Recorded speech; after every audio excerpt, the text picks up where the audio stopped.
चलिए आज की क्लास में हम लोग पढ़ेंगे लॉजिकल फंक्शन। लॉजिकल फंक्शन होता क्या है? यहाँ पे हम मॉर्निंग लोग मैम। Good morning Swati. यहाँ पे हम लोग कंडीशन लगाते हैं। कंडीशन में जो रिजल्ट होता है वो ट्रू या फॉल्स में देता है। अदरवाइज जैसे हम रिजल्ट चाहते हैं, means pass, fail, third division, first division, second division या कोई और कंडीशन क्राइटेरिया हम देना चाहते हैं, तो सारे क्राइटेरियाज वगैरह हम लोग किसके जरिए सेलेक्ट कर सकते हैं? लॉजिकल फंक्शन के जरिए अप्लाई कर सकते हैं। लॉजिक मतलब तर्क वितर्क, बस इतना समझिए कि जैसा तर्क हम पास करेंगे उस हिसाब से हमें वो रिजल्ट देगा। ठीक है, यानी जिस तरीके के हम उसको डेटा सप्लाई करेंगे, जिस तरीके का क्राइटेरिया देंगे, जिस हिसाब से कंडीशंस देंगे, उस हिसाब से हमें रिजल्ट प्रोवाइड करता है लॉजिकल फंक्शन। लॉजिकल फंक्शन में हम लोग जो पढ़ेंगे वो पढ़ेंगे इफ फंक्शन, एंड फंक्शन, और फंक्शन, इफ एंड फंक्शन। ये सारे फंक्शंस हम लोग यहाँ पे लॉजिकल फंक्शंस में पढ़ेंगे। आप देखिए आपके सामने एक टेबल हमने बना के रखा हुआ है, जहाँ पे हमारे पास कुछ स्टूडेंट्स के नेम हैं, उनके मार्क्स हैं, उनके रिजल्ट्स भी हैं। ठीक, लेकिन ये रिजल्ट प्री कैलकुलेटेड है, पहले से ही कैलकुलेट है। यहाँ पे कह रहा है रिजल्ट 40%। क्वेश्चन देखिए कह रहा है calculate result if passing marks is 50, यानी रिजल्ट आपको कैलकुलेट करना है। अगर आपका पासिंग मार्क्स क्या होना चाहिए? 50 हो तो स्टूडेंट क्या हो? पास हो, अदरवाइज वो फेल हो जाए। एग्जैक्ट 50 बोला है, ना लेस देन ना ग्रेटर देन, ऐसा कोई कंडीशन नहीं है। तो इक्वल इफ लगाइए, ब्रैकेट करिए। लॉजिक टेस्ट, लॉजिक किस पे पास करेंगे भाई? इस मार्क्स पे। लॉजिक टेस्ट में हम लोग क्या सेलेक्ट करेंगे? ये मार्क्स एरिया सेलेक्ट करेंगे, इज इक्वल टू 50। क्या होना चाहिए? 50। देन रिजल्ट इन्वर्टेड कॉमा में, टेक्स्ट वैल्यू हमेशा हम लोग किस में पास करेंगे? इन्वर्टेड कॉमा में पास करेंगे। देन रिजल्ट हमेशा क्या होना चाहिए? पास। अगर मार्क्स 50 है तो रिजल्ट पास, फिर कॉमा देंगे, कॉमा नहीं तो, कॉमा का मतलब नहीं तो इन्वर्टेड कॉमा में हम क्या करेंगे? फेल लिख देंगे। यानी जो स्टूडेंट 50 पाया है वो पास होगा, और जो 50 के नीचे है वो फेल होगा, या 50 के ऊपर है वो फेल होगा। Morning ma'am. Good morning. तो यहाँ पे अब हम क्या करेंगे? जितने ब्रैकेट्स ओपन करेंगे लॉजिकल फंक्शन में, उतने ब्रैकेट्स हम क्लोज भी करेंगे। हालांकि यहाँ सिंगल ब्रैकेट है, हम एंटर कर दे तो ऑटोमेटिक ब्रैकेट क्लोज कर लेगा, लेकिन अभी लॉजिकल फंक्शन में हम मोर देन वन ब्रैकेट्स भी यूज करेंगे। जब कंडीशन ज्यादा लगाएंगे तो ब्रैकेट्स भी ज्यादा होंगे, तो वहां पे हमें ब्रैकेट्स क्लोज करना पड़ता है। ठीक, देखिए कंडीशन हमारा यही है कि अगर ये नंबर्स वैल्यू 50 के बराबर है तो पास हो, नहीं तो फेल हो। यानी अगर 50 के नीचे या ऊपर है तो फेल हो, क्योंकि क्वेश्चन ही कह रहा है कि एग्जैक्ट 50 होना चाहिए, 50 से कम नहीं होना चाहिए, ना ही 50 से ज्यादा कोई वैल्यू लिखा है, तो इसका मतलब एग्जैक्ट 50। एंटर कर दीजिए। अब इसको ड्रैग कर दीजिए। ठीक, तो यहाँ देखो 50 पे अप्रोक्स कोई मार्क्स नहीं है, चलो हम 50 लगा देते हैं, एक मार्क्स हम 50 कर देते हैं, तो क्या आ रहा है? पास लिख क्या रहा है यहाँ पे? अच्छा, दूसरा क्वेश्चन कह रहा है calculate result if passing marks is 30। अच्छा, मान लो अगर यहाँ दिया होता कि calculate result if passing marks is greater then 30, अगर यहाँ पे ये कंडीशन देता कि अगर ग्रेटर देन 30 हो तो रिजल्ट पास करे, या तो 30 हो तो पास करे, 30 के नीचे हो तो फेल कर दे। तो ऐसे कंडीशन में हम लोग दो कंडीशन पा रहे हैं, एक या तो एग्जैक्ट 30 हो या तो 30 से ज्यादा हो तो रिजल्ट पास करे, अगर 30 के नीचे कोई वैल्यू है तो उसको फेल कर दे। तो ऐसे कंडीशन में फिर आप वही लगाओगे इक्वल इफ, बस थोड़ा सा कंडीशन चेंज होगा, हम यहाँ पे लगाएंगे greater than is equal to, यानी या तो बराबर हो या तो बड़ा हो किसके? 30 के। तो रिजल्ट क्या दे? पास दे, अदरवाइज रिजल्ट क्या दे? फेल लिख के दे। ब्रैकेट लगाया, एंटर किया। कुछ गलती कर दिया?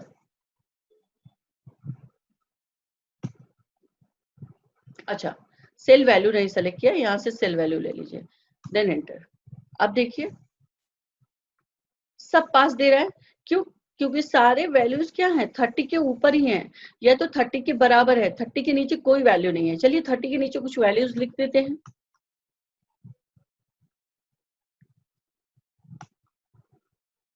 ठीक, फिर कह रहा है question number 3, calculate result if passing marks is 40, यानी 45। अगर मार्क्स 45 है तो रिजल्ट पासिंग दे, अदरवाइज फेल दे। तो जैसे आपने ये फंक्शंस लगाया है वैसे आप यहाँ पे फंक्शन इफ फंक्शन का यूज करेंगे। आइए एग्जाम्पल 2 में चलते हैं। एग्जाम्पल 2 में कैलकुलेशन यहाँ पे देखिए कुछ ज्यादा ही दिया है अभी। कहता है calculate result on the following criteria, यानी इस क्राइटेरिया पे हमें रिजल्ट कैलकुलेट करना है। क्राइटेरिया हमारा क्या है, कह रहा है value is greater than 80 then first division, greater than 50 then second division, greater than 30 then third division, greater than less than 30 then first fail। तो आप यहाँ पे इक्वल कर लो, इफ करो, हम लोग यहाँ पे असेंडिंग ऑर्डर में चलते हैं, ठीक, equal if bracket this function is greater than 80 then result first inverted comma if bracket this cell is greater than 50 then second, फिर comma, फिर if bracket this cell is greater than 30 then, hello ma'am, एक minute, third inverted comma close, नहीं तो inverted comma में FAIL fail, inverted comma close 1 2 3 and enter.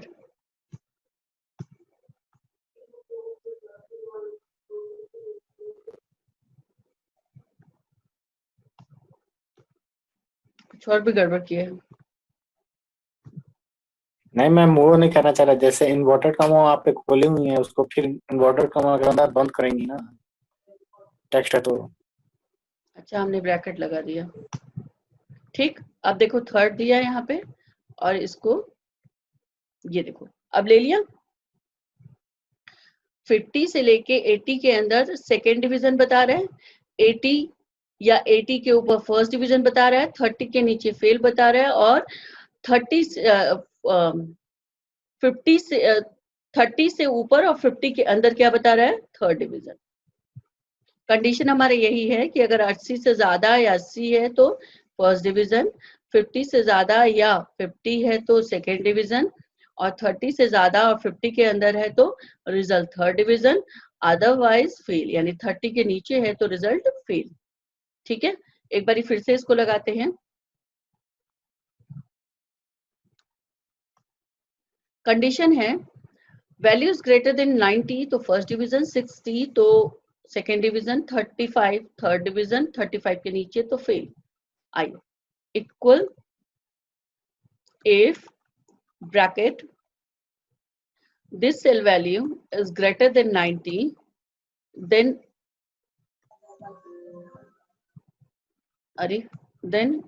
comma result क्या आना चाहिए, first comma if bracket this cell is greater than 60 then result second, फिर comma if bracket this cell is greater than 35 then result third, inverted comma close, comma नहीं तो value क्या आनी चाहिए हमारी, FA इन्वर्टेड कॉमा के अंदर FAIL fail, inverted comma close 1 2 3 और एंटर। अब इसको देखिए, वैल्यू जैसे इंक्रीज या डिक्रीज आप करते हो, जैसे हमने यहाँ कर दिया 92 तो ऑटोमेटिक रिजल्ट पे इफेक्ट आ जाएगा। ठीक है, कोई दिक्कत किसी को इसमें? वो मैम नहीं मैम। आइए थर्ड नंबर पे देखते हैं। थर्ड नंबर और फोर्थ नंबर एग्जाम्पल सेम है, एक जैसा है, तो हम लोग यहाँ पे क्या करेंगे, क्वेश्चन एक को सॉल्व करते हैं, दूसरा आप खुद से सॉल्व करिए। कह रहा है define salary for the following department, यानी यहाँ डिपार्टमेंट दिया है उसकी सैलरी दी है। कह रहा है परचेज डिपार्टमेंट को 6000 और सेल डिपार्टमेंट को 4500 देना है। ठीक है, हम यहाँ पे इक्वल यहाँ पे कर्सर रखेंगे, इक्वल इफ ब्रैकेट लगाएंगे this text value is equal to PUR inverted comma close then salary कितनी होनी चाहिए 6000, अदरवाइज 4500, ब्रैकेट क्लोज और एंटर।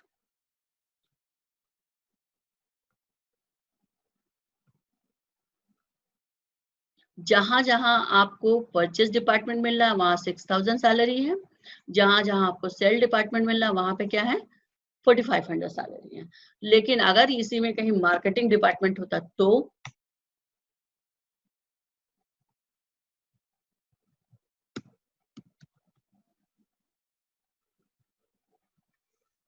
एमकेटी को क्यों नहीं ले रहा है?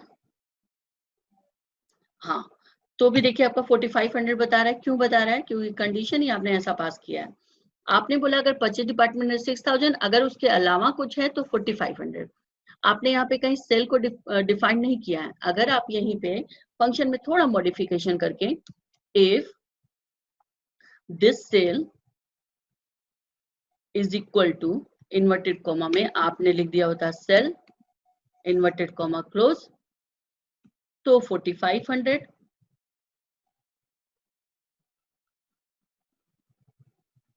अदरवाइज 0।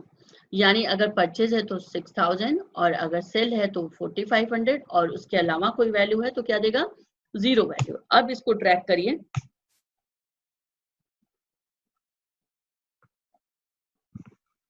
अब देखिए मार्केटिंग पे क्या आ गया 0 आ गया। जहां जहां आप मार्केटिंग पुटअप करोगे ऑटोमेटिक वहां पे क्या पुटअप करेगा वैल्यू 0, क्योंकि आपने दो ही डिपार्टमेंट की सैलरी सेट की है। एक आपने मार्केट सेल का, एक आपने परचेज का। सेल का 6000 किया है, परचेज का आपने 4500। इसके अलावा आपने कहा है कंडीशन में कि अगर इसके अलावा कोई और डिपार्टमेंट है तो सैलरी क्या होनी चाहिए हमारी 0 होनी चाहिए। आइए क्वेश्चन नंबर 4 देखते हैं। इसमें भी कह रहा है define salary for the following department. आपको इस डिपार्टमेंट की सैलरी देनी है जहां पे परचेज डिपार्टमेंट 8000, सेल डिपार्टमेंट 3500 और मार्केटिंग डिपार्टमेंट 4600। चलो सेम वही फॉर्मूला जो आपका पीछे था, equal if bracket this cell is equal to PUR purchase, then salary will be 8000, comma if bracket this cell is equal to MKT marketing, inverted comma में लीजिएगा MKT, then salary is 4600, otherwise आप यहाँ पे क्या डाल दोगे 3500, bracket लगाया और एंटर कर दिया। अब इसको हम ऐसे कैलकुलेट कर लेंगे ट्रैक करके, ठीक है। चलिए अब हम आते हैं क्वेश्चन नंबर 5 पे। कहता है calculate DA for the following employees. In employees के लिए आपको डीए कैलकुलेट करना है। कह रहा है डिपार्टमेंट है sale, purchase and marketing. DA कितना परसेंट 30%, 35% एंड 40%। यानी सेल डिपार्टमेंट को 30% देना है, परचेज डिपार्टमेंट को 35 देना है, मार्केटिंग डिपार्टमेंट को 40% देना है। तो चलिए हम कैलकुलेट करते हैं। यहाँ पे कर्सर रखिएगा, इक्वल करिएगा, इफ करिएगा, ब्रैकेट, कंडीशन है this department is equal to PUR, then salary into कितना, परचेज का कितना है 35%। अगर सिर्फ परसेंटेज देना होता तो मल्टीप्लाई नहीं करते, सिर्फ 35% लिख देते और एंटर कर देते हैं, comma if this cell is equal to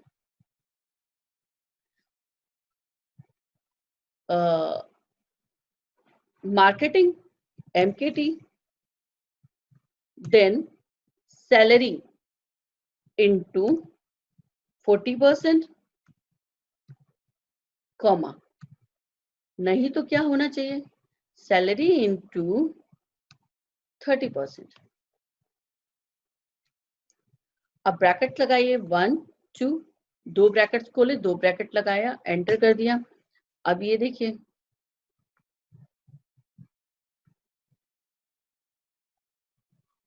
एक बारी अगर आपको कंफर्म होना है कि जो कैलकुलेशन है गलत है या सही है, तो भाई करके देख लेते हैं। इक्वल करिए और दिस सेल इनटू परचेज कितना है, परचेज है 35%, 35% एंटर कर लीजिए। देखिए कितना आ रहा है 560, यहाँ भी 560, यानी हमारे जितने भी रिजल्ट है वो क्या है, करेक्ट है, कहीं कोई गलती नहीं। आप लोग चाहो तो ये फॉर्मूला नोट कर सकते हो, वैसे आपके पास जो शीट भेजी है ना हमने, उसमें सॉल्व होगा, ठीक है। ठीक इसी तरीके से आप सेकेंड डीए कैलकुलेट कर लोगे, यानी इंप्लॉइज को जिस सेकेंड नंबर का डीए मिल रहा है उसको भी आप कैलकुलेट कर सकते हैं।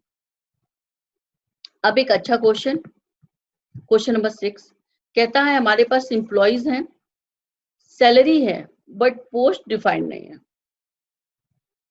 जिसका एक स्लैब रेट बना हुआ है। कह रहा है post slab are given below, post को कैलकुलेट करने के लिए एक स्लैब बना हुआ है, उसी स्लैब पे आपको पोस्ट दिखाना है।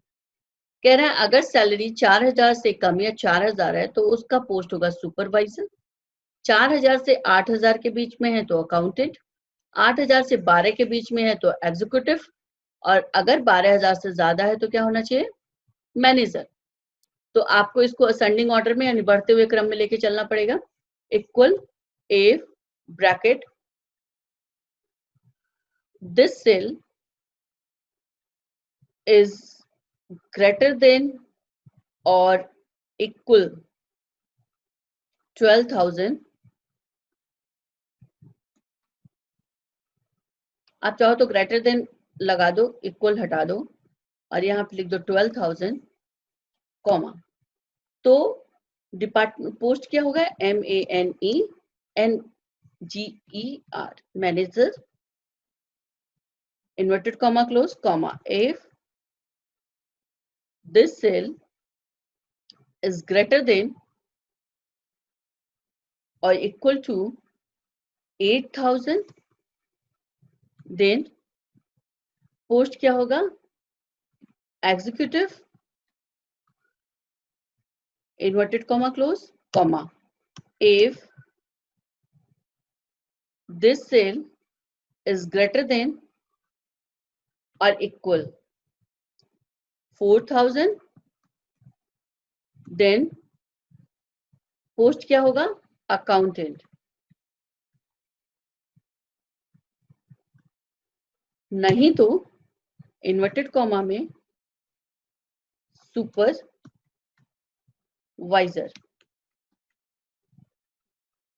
Inverted comma close, 1 2 3, 3 brackets, 3 open किया, 3 बंद करेंगे, एंटर कर देंगे। अब ये देखिए अगर सैलरी इंक्रीज या डिक्रीज होती है, जैसे यहाँ सुपरवाइजर पोस्ट चूंकि 4,000 के नीचे है, आप इसको अगर 6,000 कर दे तो इसका मतलब 4 से 8,000 के बीच में हो गया सैलरी। अब देखिए ये अकाउंटेंट हो गया। अगर आप यहाँ से सैलरी कम कर देते हो, मान लो आपने कर दिया 3900, इट मीन्स लेस देन 4,000, 4,000 के नीचे है, एंटर करिएगा तो ऑटोमेटिक पोस्ट क्या होगा, चेंज हो जाएगा। कोई दिक्कत किसी को? नहीं मैम। चलिए अब एक अच्छी चीज, यहाँ पे एक और अच्छी चीज आ गई, हमारे पास स्टूडेंट कोड है, स्टूडेंट के कोर्सेज हैं, जैसे BCA बेसिक कंप्यूटर एप्लीकेशन, उसके मार्क्स हैं, आपका फंडामेंटल ऑफ अकाउंट्स के मार्क्स हैं, टैली का मार्क्स है, एस अकाउंटिंग सॉफ्टवेयर का मार्क्स है, टोटल यहाँ पे कैलकुलेट करना और इसका ग्रेड निकालना है, ठीक है। तो टोटल कैलकुलेट करने के लिए आपको पता है ये इक्वल SUM सम लगा देंगे, ब्रैकेट लगा देंगे और हम इसको BCA से एस तक सेलेक्ट कर लेंगे, ब्रैकेट क्लोज एंड एंटर। अब इसको हम क्या करेंगे, ट्रैक कर देंगे। पहले टोटल कैलकुलेट करिए, अब ये टोटल इस स्लैब रेट पे फिट हो रहा है। कह रहा है कि अगर मार्क्स ग्रेटर देन 320 है तो ग्रेड A, बट अगर 240 से 320 के बीच में है तो B ग्रेड, अगर 200 से 240 के बीच में है तो C ग्रेड, और लेस देन अगर है 200 के तो D ग्रेड। चलिए equal if bracket this cell is greater than or equal 320 then grade A, फिर comma if bracket this cell is greater than or equal to 40, then result B, फिर comma if bracket this cell is greater than or equal 200, then result C, otherwise result D. 1 2 3 enter.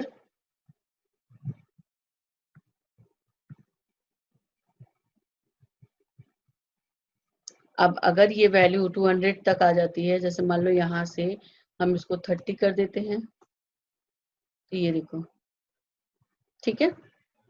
चलिए अगले question में हमारा है example number 8 में same ऐसे ही function है जैसे हम लोग सुपरवाइजर को कैलकुलेट किए थे, वैसे आप यहाँ भी कैलकुलेशन करोगे। सुपरवाइजर, अकाउंटेंट, एग्जीक्यूटिव और मैनेजर कैलकुलेट किया था ना, वैसे हम यहाँ पे भी ये चीज कैलकुलेट करेंगे, जहाँ पे हमारे पास नेम ऑफ स्टूडेंट्स है, उनके कोर्सेज हैं, उनकी फी है, अब उनके इंस्टॉलमेंट कैलकुलेट करने हैं। यानी अगर फीस 30,000 से कम है तो 4 इंस्टॉलमेंट बनेगा, 30,000 से 50,000 के बीच में है तो फिर यहाँ पे 6 इंस्टॉलमेंट बनेगा, और अगर 50,000 से ज्यादा है तो 8 इंस्टॉलमेंट बनेगा। तो सेम जैसे सुपर एग्जीक्यूटिव वगैरह का आपने किया था, वैसे ही आप यहाँ पे फॉर्मूला लगा के एक बारी चेक करिएगा। बाकी फंक्शन एक बारी चेक करिए, अगर आपको इसमें दिक्कत होती है तो बताइएगा, और तब तक हम लोग अगला फंक्शन पढ़ते हैं। कल हम लोग पढ़ लिए थे काउंट इफ। चलिए एक फंक्शन है काउंट इफ है, काउंट इफ हम लोग कल पढ़ लिए थे। सम इफ आज पढ़ने जा रहे हैं। अभी तक हम लोगों ने पढ़ा था सम, अब हम पढ़ेंगे सम इफ। तो इसी शीट पे हम सम इफ अप्लाई कर दे रहे हैं, ये जो सीट है इसी पे सम इफ अप्लाई कर रहे हैं। सम जो आप लगाते हो उससे क्या होता है, हम लोग वैल्यू को ऐड करते हैं, ठीक है। मान लो ये टोटल का कॉलम है, सम के जरिए अगर हम यहाँ पे सम लगाएं तो सम के जरिए क्या है कि हम वैल्यू को ऐड करेंगे, लेकिन हम चाहते हैं सिर्फ वही वैल्यू ऐड हो जो पर्टिकुलर एक क्राइटेरिया से अटैच हो। वो क्राइटेरिया आप खुद देते हो, वो अकाउंट भी हो सकता है, सैलरी भी, सेल्स भी हो सकता है, सीआरएम भी हो सकता है। तो चलो हम ले लेते हैं किसको, सेल डिपार्टमेंट को। यानी हम यहाँ पे टोटल देखना चाहते हैं किसका, सेल डिपार्टमेंट का। तो यहाँ पे आप सिंपल लगाओगे इक्वल इफ, ब्रैकेट लगाओगे और यहाँ पे लॉजिक पास करोगे, this cell sum if bracket, पूरा आप यहाँ पे रेंज सेलेक्ट करोगे। रेंज मीन्स आपका टेबल रेंज, कॉमा, फिर आप क्राइटेरिया चूज करोगे किसकी वैल्यू ऐड करनी है।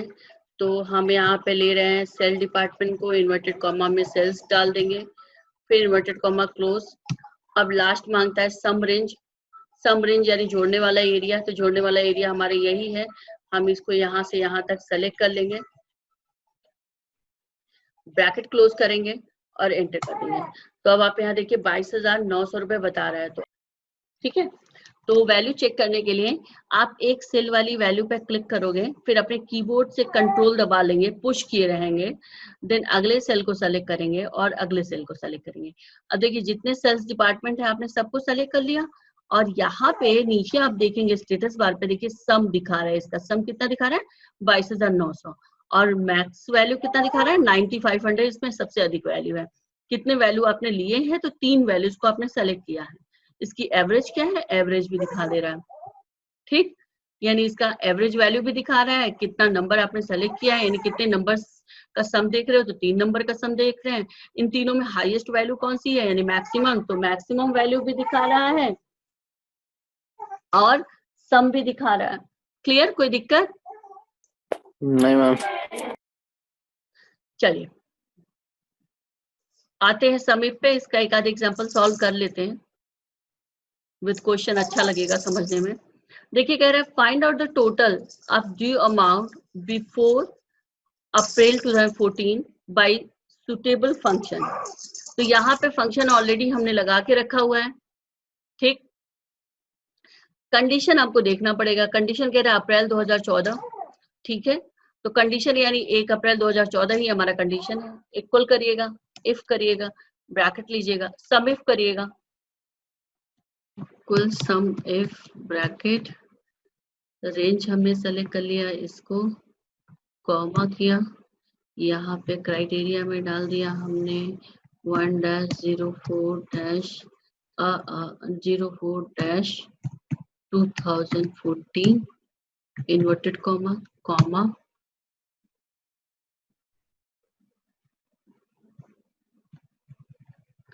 लॉजिकल फंक्शन में थोड़ा सा ऐसे होता है, कॉमा करके यहाँ पे सम रेंज सेलेक्ट कर लीजिए, ये आपका सम रेंज है। हेडिंग छोड़ दीजिएगा, हेडिंग को नहीं लेंगे, ब्रैकेट क्लोज करिएगा और एंटर कर दीजिएगा। आ गया। हम देखिए क्या किया हमने, इक्वल के सम विफ किया, रेंज में बिल डेट को ले लिया, कॉमा कहता है कि क्राइटेरिया क्या है 1 अप्रैल 2014 से पहले, तो 1 अप्रैल 2014 यहाँ क्राइटेरिया में डाल देंगे। सम रेंज क्या है, ये ड्यू अमाउंट को ही जोड़ना है, तो ड्यू अमाउंट हमने ले लिया। टोटल 1 अप्रैल से पहले का कितना आ रहा है, 3,91,000 रुपए टोटल आ रहा है। ठीक, इसी तरीके से नीचे आइए, नीचे क्या कह रहा है फाइंड आउट द टोटल, कह रहा है find out the total of due amount which due days less than 90। कह रहा है कि जिनके बकाया दिन, ये बकाया दिन है यानी बकाया दिन 90 से कम है, उनका टोटल अमाउंट हमें बता दो कि 90 दिन से यानी 3 महीने के नीचे कितने लोग हैं जिनका बिल हमारे पास अभी बकाया है, यानी हमें पेमेंट नहीं मिला है, अमाउंट बकाया है। तो बस ठीक है, हम इक्वल करेंगे, यहाँ पे टाइप करेंगे समय, ब्रैकेट लगाएंगे और यहाँ पे रेंज सेलेक्ट कर लेंगे।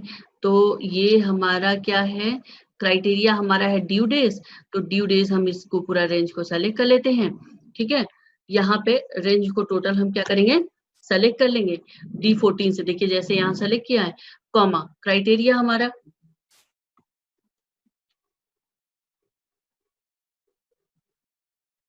इसको हम कर के दिखा देते हैं, कॉमा क्राइटेरिया क्या है, इन्वर्टेड कॉमा में लेस देन 90, 90 दिन से कम का जिनका ड्यू डेज है, कॉमा तब उनका जाके हमें क्या बताना है, ड्यू अमाउंट कितना है। तो इसको ऐसे सेलेक्ट कर लो रेंज को, अब इसको क्लोज कर दो, एंटर कर दो। तो 90 दिन से कम के लोग कितने हैं भाई, ये टोटल 90 दिन से कम है, यानी 84, 6, 5, 57, 37, 70, 19, ये क्या है 90 दिन से कम है। चलो इसको चेक कर लेते हैं, यहाँ से ड्रैग करके इसको सेलेक्ट करके नीचे खींचेगा और ये देखिए 3,65,000 रुपए टोटल 90 दिन से कम के लोग हैं, 90 दिन से कम बकाया है जिनका। ठीक है, ठीक इसी तरीके से आप लोग ये फंक्शंस भी यहाँ पे कवर कर लीजिएगा। यहाँ पे कह रहा है find out the total due amount which due days is greater than 100।